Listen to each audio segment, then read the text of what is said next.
Hi, this is Nina Erb, ACE. We're here to talk about my work on HBO's Insecure and Apple TV's Little America, and you're tuned into So Booking Cool. So fucking, so fucking, so fucking cool. It's so motherfucking cool to listen to So Booking Cool. Welcome to So Booking Cool, it's Jewel B. In this episode, I chat with Emmy-winning editor of more than 15 years. She has a wide range of acclaimed credits, including Crazy Ex-Girlfriend, the Apple Plus series Little America, which debuted this year, and the Peabody Award-winning HBO series Insecure, in which she and her assistant, Lanarian Hubbard, earned an Emmy nomination for Outstanding Single-Camera Picture Editing for a Comedy Series, for their work on the Low-Key Trying episode, directed by Kerry Washington. Here with us today, she is Nina Erb, ACE. Stay tuned for our conversation only on So Booking Cool. Hi. Hi, Nina. What has this time been like for you as an editor in terms of the quarantine? It's been very interesting. We started the quarantine kind of wrapping up Insecure. We still had a few episodes to deliver, so everyone was kind of working from home, finishing it up, and then about a month into it, we were all done, and it was kind of interesting to get used to not having much to do. And, you can only recondo your house so many times. So I just kind of started mentoring a lot, actually. And what has it been like mentoring? It's been great. It's been really great.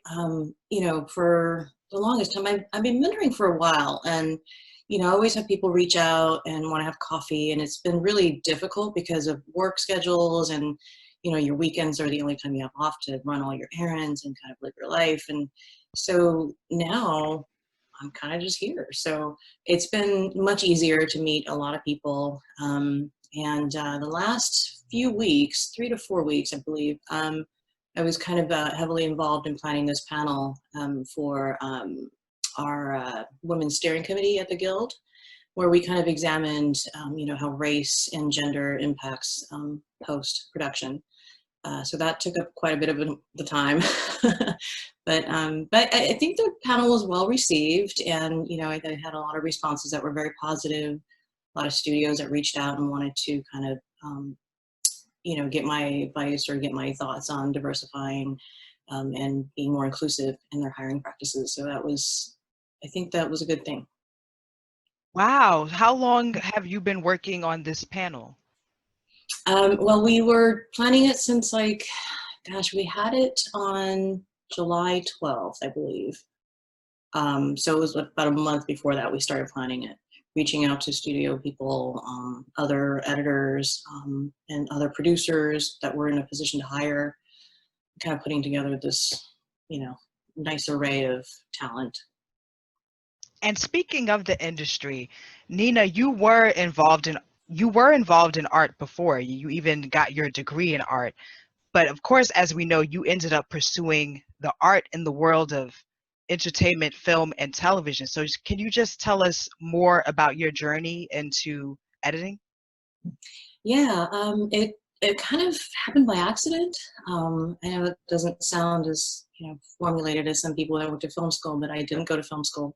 I went to art school, and out of school, it's you either teach or you kind of try to do the struggling artist thing. And at the time, I wasn't really a good teacher. I kind of wasn't sure what I was, doing when I was in front of the classroom. So I decided to, try the struggling artist route, and that didn't work out very well. So my friend brought me into the business, and I started in the art department. I kind of bounced around a little bit, tried different roles, and nothing felt quite right, and nothing left me with enough time to kind of continue to do my own printmaking, photography, what have you. And it wasn't until I started working as an associate producer, that's when I discovered editing, because the editor I was working with he really just opened my eyes to the impact of editing and how you can, shape a character and how you can change a tone of a story and, elicit emotion just with, a couple of little clicks. And it blew me away. I mean, it completely, mind was like, wow, this is cool. Like, this is everything I've wanted, you know, because I've loved photography and working with images, and storytelling is always, you know, something that I've been passionate about. So I was in. Did you pay attention to the editing of TV shows and movies at all before you started working in the industry? I wouldn't say that I was paying attention to it consciously. I have probably noticed it subconsciously. Yeah, because you know, honestly, like, editing is supposed to be invisible, and so oftentimes people don't even see it. And so I think the times that I did notice it were the times where it was very obvious, and it was like a, you know, quick cutting or montages and things that were a little more non-linear. But yeah, in general, I don't think I really paid attention to that. So this was a complete accident that ended up changing my entire life, and I love it. As an editor, how much control do you have, especially like when it is based on a script? So what is that process like? Typically, we start with a table read, and you know, there might be a new draft that comes out. Sometimes there isn't, and you know, afterwards we have a tone meeting where, like, we hear from the showrunner and the directors about what's kind of like their thoughts of each scene, to kind of break it down and talk about, you know, their ideas for it, their concepts and tone. And you know, during all that time, I'm taking furious notes, just, you know, trying to absorb everything that they're throwing out there. And once I start with dailies, what I do is I read the script again, just a scene that I'm about to cut, because they always shoot it out of order. So I'll start my day by reading the scene, and several times paying extra attention to the screen direction, because that's going to inform a lot of my choices. And so once the dailies come in, I'll watch everything from like start to finish. I will literally watch to the end, even after they've yelled cut, because the camera usually takes a little bit to stop.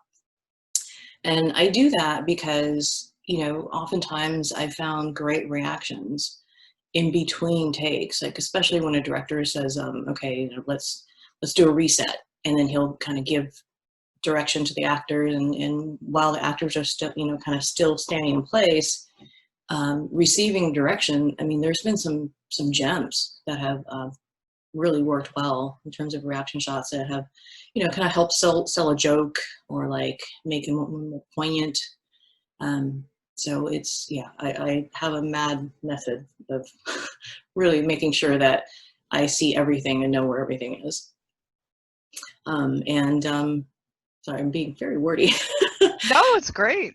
Yeah. Yeah, and once the episode is put together, I'll usually, you know, work with a director, get their vision, and if there's something that is bumping me as I'm putting it together, I'll do an alternate version, because I feel like a lot of people just want to see their words up on its feet, and so I try to have a version that's exactly as scripted, and then I have one that, you know, I think might work a little bit better. And typically, you know, when we get to the scene that's kind of problematic, they'll kind of say, well, you know, this is not quite working for me, and then we'll kind of discuss it. And I'll say, well, let me show you this other version I've been kicking around and see what you think. And sometimes that's the right one, and sometimes it's a blend of two different versions. And so it's, you know, it really just depends on how, you know, how the story plays out, I guess.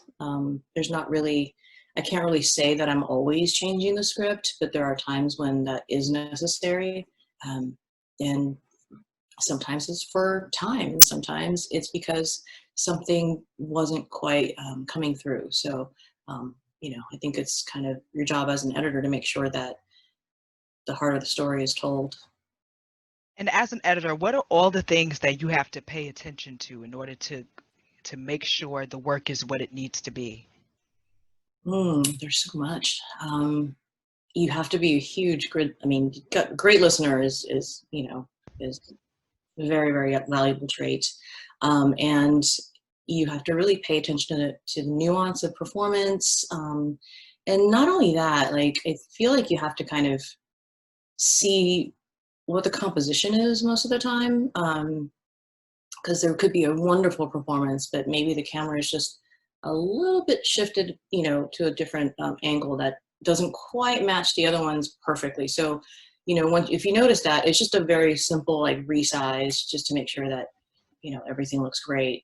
And Yeah, so performance is key, making sure the storyline's tracking, making sure the character motivations are tracking. And for Insecure, music is a huge part of the series. And so I have to really pay attention to the tone of the scene and the vibe so I can hopefully find music that would kind of complement it. Okay, yeah. And speaking of Insecure, prior to even working on the show, you were already a fan of the series. You were a fan of Issa Rae and Prentice Penny. So when you learned that you would be coming on board, did you feel like you had to get out of fan mode, or did you kind of use that as a strength?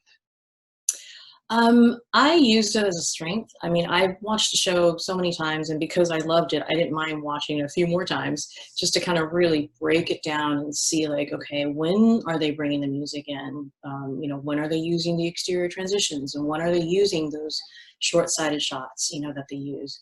And I think understanding those elements uh, really just helped me tremendously. And what do you love so much about working on this series, and what do you think people connect with it about, especially with season 4 that just recently aired? Yeah, season 4 is pretty special. I mean, the entire series is special. I feel people are connecting with it because they're very relatable. We've all been young and trying to figure our way out in the world and trying to date and sort out our careers. And so I think the writing is beautiful on the series, and it's very it's fresh, it's funny, and it's just I just love it. um, and for me, the added bonus is that it's set in South LA, and it's where my family and I immigrated to when we first came to the U.S. And you don't really see that section, of LA being profiled much or highlighted much. And so, because that area is so special to me, I was super excited to work on a show that kind of made it a character. And in general, well, first of all, Kerry Washington said that it's like you got into her brain, when you edited that episode for Low Key Trying Hmm. in season 4. So is that something that you always aspire to? Or yeah. I try to, sorry. No, you could.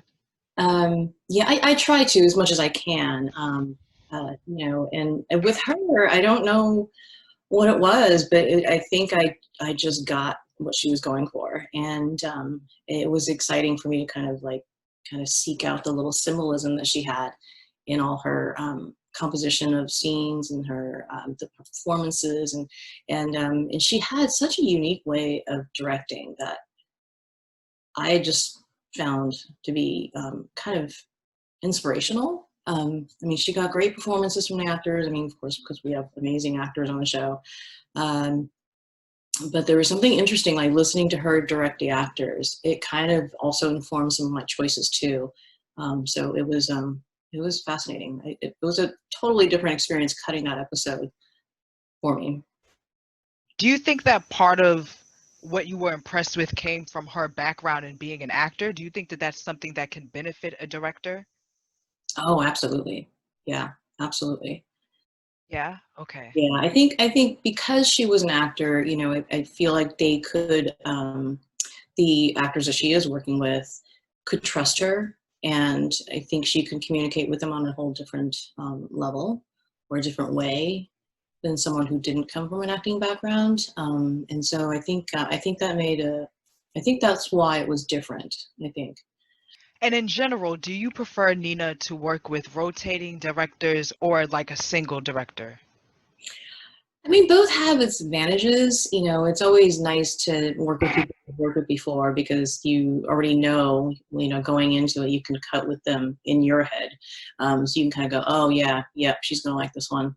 Um, but, there's something really exciting about working with new directors all the time as well because, you know, everybody has a fresh point of view. And I'm always excited to see like what, this new director is going to bring to it. And so that keeps it very exciting for me as well. And are you a part of a community with other editors? I am, yeah, yeah. I'm very active with American Cinema Editors. I'm a member as well, and I have been in the organization for handful of years and very active with their mentoring program and their internship program. And I just think, there's so few people understand really what editing is.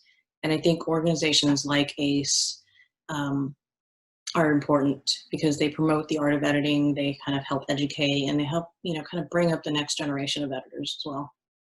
What do you think are some of those misconceptions about editing that people have?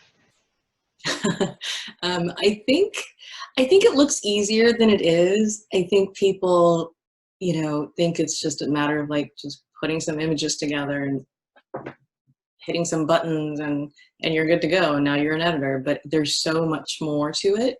I'm thrilled that editing software is much more affordable now. And so that everybody can kind of make their own home movies and kind of put together their own, photo, reels of their vacations. I think that's great. But I think the misconception is that because it's so easily accessible that everybody can do it. So with the groundbreaking series, Little America, that's something that's very personal to you. And as you mentioned, you have that experience of, being an immigrant. What kinds of immigration stories do you want to see more of in the industry? It's whenever you say immigrant, everybody automatically goes to it being very politically charged. And what was great about Little America was, they were just portraits of people. They didn't want to paint the immigrant as like, the stereotypical, tropes that you've seen so many times. They're not really showing people as a laundromat owner or like, or a terrorist or anything like that. They're really just genuinely showing stories of these immigrants and, how they came to America, their struggles and the successes, and, purposely staying away politically on a lot of things, so that you can see past that and really get to know the person and see them as a human being. And I'm hoping that we'll see more of that in other programs as well, rather than, what we've seen so many times already. Mm-hmm. And Nina, yes, you are so versatile, in the work that you do. What are some of the distinctions of editing reality TV, regular scripted television, movies? What can you tell us about the distinctions? I'd say in nonfiction or reality genre documentaries, there's no script. So you have to kind of wade through like thousands of hours and kind of find what you think is, an interesting story that people might want to watch or, can engage with. So I think those skills have really helped me as I transitioned into the narrative genre, because I'm so used to putting a story together that when something is put together for me, it's like, oh, this is great. Like I have a foundation and, a great foundation to work with. I can kind of like build upon that. And the fact that I've been so used to, working with hours and hours and thousands of hours of material kind of just makes me a little bit faster. And I don't mean fast in like a cavalier kind of way, but like just because I'm so used to wading through so much material, I've become very decisive in what's going to work and what's not going to work. And so that's really helped me in terms of like getting an episode that might have had like a lot of dailies. Because sometimes they come in with like, I think my longest day or my highest hour of dailies was a 13. And being me, having to watch all that and then cut it, it's, you have to be decisive. And so I think that came from my experience in nonfiction. Is being decisive definitely a trait that an editor needs to have? I feel like it is. I'm decisive, but I'm also very open to other people's suggestions. And I like trying different things. I love the experimentation of it. But yeah, I think, in order to kind of quickly do your notes when producers and directors are in a room. Like, you have to be decisive, because if they're letting you know that something's bumping them, you have to kind of like step back, look at it with a critical eye, and go, okay, I got what's going to fix this. So give me a second, and then, you know, kind of do the notes on the fly and present it to them, and see if that's working for them, if we're headed in the right direction. So I think it does help, because you know, if you're not, the whole process is still fine, but I think it would just take longer. And, you know, directors and producers, they're busy people. I try to be respectful of their time. So I try to, you know, be as efficient as possible. And what do you look for in your assistant editors? Oh, I look for someone that wants to be a partner. You know, I want someone that wants to edit, because I like having someone to bounce ideas off of. And, you know, I mean, you know, if you want to be a career assistant, that's great too. But there's something really cool about like sharing, you know, the creative process with someone else, in terms of like, okay, let's screen the scene. Let's see what you think. What are you seeing? What do you know? What's bumping you? And I don't tell them anything that's bumping me. I just kind of want to see like how they're receiving it. So I think having an assistant that wants to edit is very important to me anyways.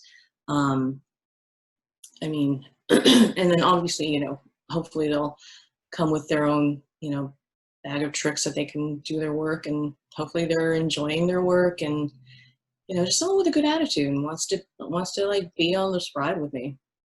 Among the advice that you have for people who aspire to work in film and become editors is to keep abreast of the trades.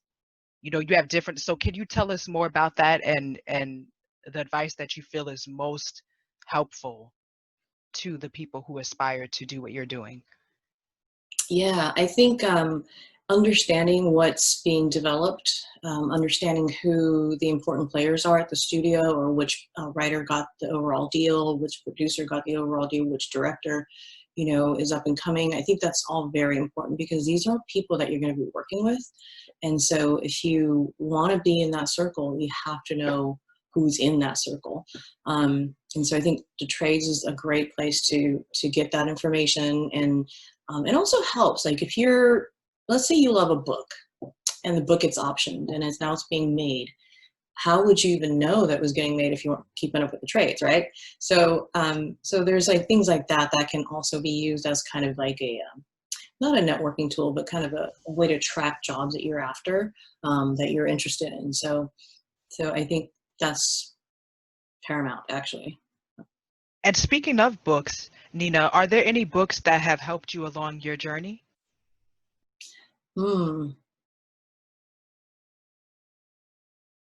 Gosh. Not that I can think of off the top of my head. I'm so sorry. No, you don't have to be sorry about that. Yeah, I mean, and do you think that, are there any stories, because you mentioned like book auctions and stuff, are there any stories that come to mind that you would like to see on the screen that is a novel or maybe even a memoir? You know, one thing I really loved was The Expatriates. And I found out last year, and like around end of the year, that was optioned and it was going to be made, and it was going to be directed by Lulu Wang, which I'm super big fan of. And so I've been following that. And of course, we went into lockdown because of the pandemic. So I'm not sure where that is in the process of development or pre-production, or maybe they're shooting already. But yeah, that was a book that I was really excited about, and thrilled to see that it was going to be turned into a series. And the other one is one that Kerry Washington was a part of, Little Fires Everywhere. I loved the book when I read it, and I was trying so hard to find out like what studio is making this and who's making this, and who can I get in touch with to work on it. And it, you know, I could never find the information. So, but also it kind of conflicted with Insecure, which, I mean, I'm very loyal to Issa, so you know, I was happy to go back, and it was okay, because I still got to enjoy the series on Hulu. So. Yes, what a show. Yeah, so you just, you brought to mind some more questions. I hope you don't mind. No, Like, not at all. okay, so one is that Why do you have this loyalty to Issa?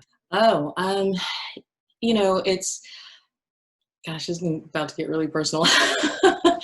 um, you know, it as a woman of color, as a minority, it's hasn't always been the easiest to kind of build your career, and it took me a very long time to kind of get to a point where HBO would hire me, and with that in mind, there's been a lot of times where you can't even get in the room to get the interview, and so when that happened, I was so thrilled. It was like, oh my God, this would be a dream come true, right?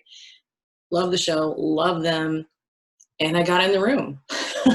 So we had a great meeting and got the job, and she has been just so supportive. And working with her was like working with an old friend. The very first time that we worked together, it was I don't think I've experienced that before, where you don't know the showrunner, you have never worked with them before, they walk in, but then you can just kind of like work and discuss and talk about new things and ideas, and it was bizarre. But I loved it, and I think we've just gotten along really well after that, and she's always looked out for me, and so I look out for her, and yeah, I'm loyal to her. That's awesome. That's really awesome. And I think, Insecure is a phenomenal show, by the way. I'm a big fan of it. Do you think having that kind of camaraderie behind the scenes helps with the show's success? Oh, absolutely. Absolutely. I think Issa is a huge champion of other female creatives, and I think that makes a big difference, because, I feel like women are just more nurturing, and it's phenomenal to work on a show where there's women everywhere versus like you being the only one. So I think she's created an environment that's very supportive. And I do think that makes a big difference because, if you're happy and you feel supported, you're going to put that love into the product that you're making. And I saw where I listened to another interview that you had done, and you mentioned that, there was a project that you could not talk about, and it was you and another female editor, and then another male, which is like rare, like a rare instance. So can you say anything about that project? I probably shouldn't. Oh, okay. Okay, I understand. I understand.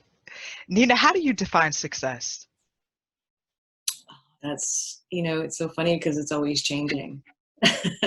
When I just started, I thought, being an editor was success. And now that I'm an editor, it was like, oh, okay, so if I do a big network show, that's a success. And now it's like, oh, no, okay, we got to go to like content that I'm like just gravitating towards, and they tend to be on the more indie-ish, kind of side, and things like Little America, and shows like Insecure that's not really shot like a television show, it's more cinematic.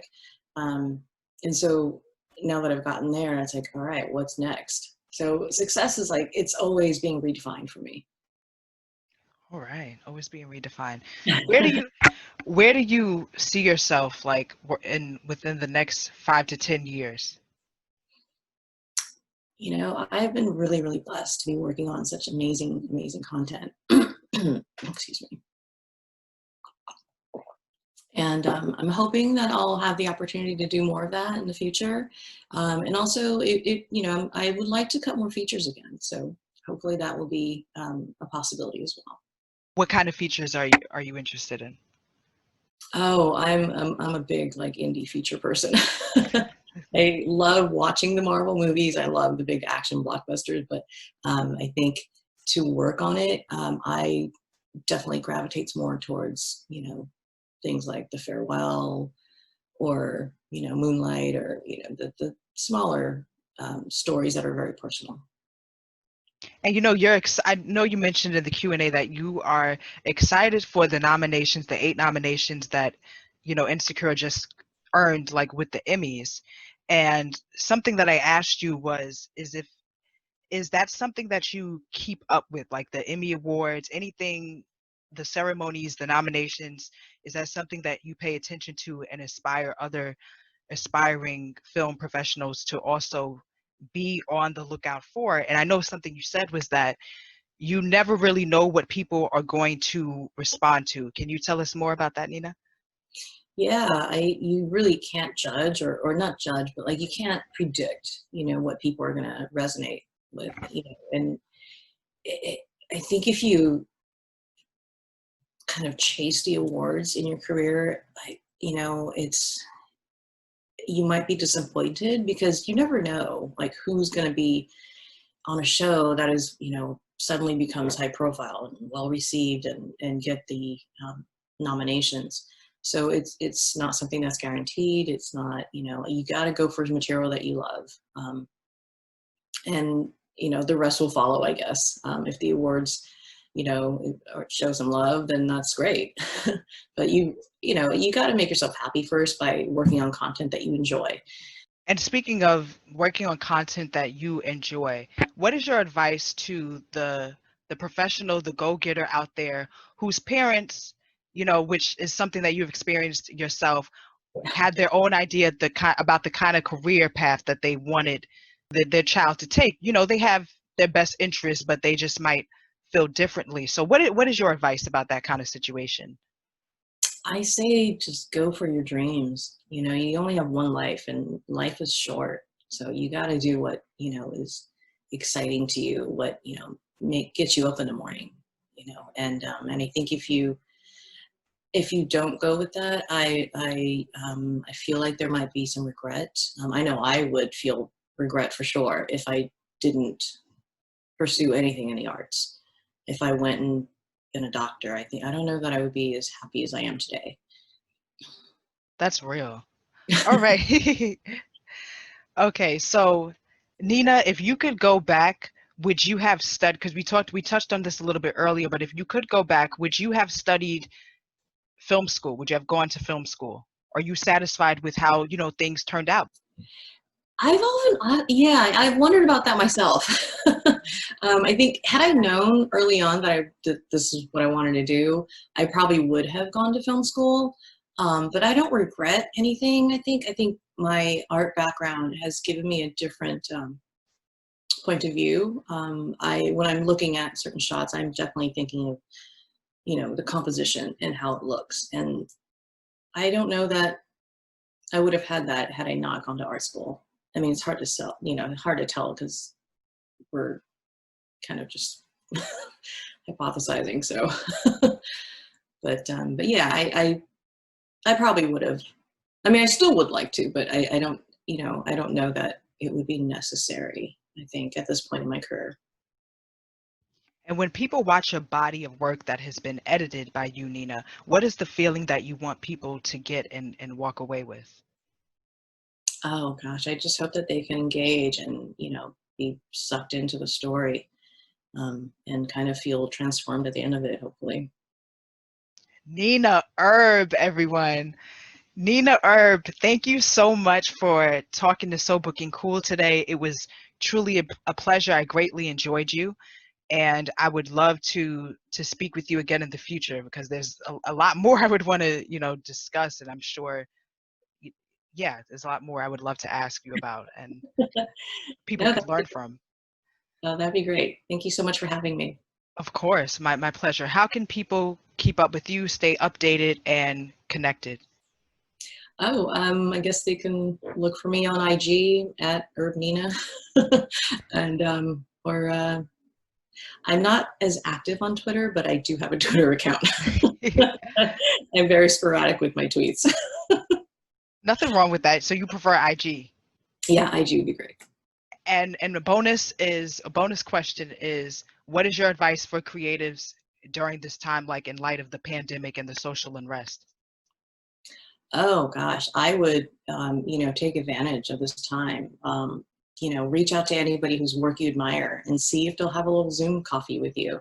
We're all kind of hanging out, and so it's a really good time to get to know a lot of people and kind of get their advice and establish a relationship, hopefully. And yeah, I'd say go for it. And if you can, I was telling someone to do this, and I don't know if it's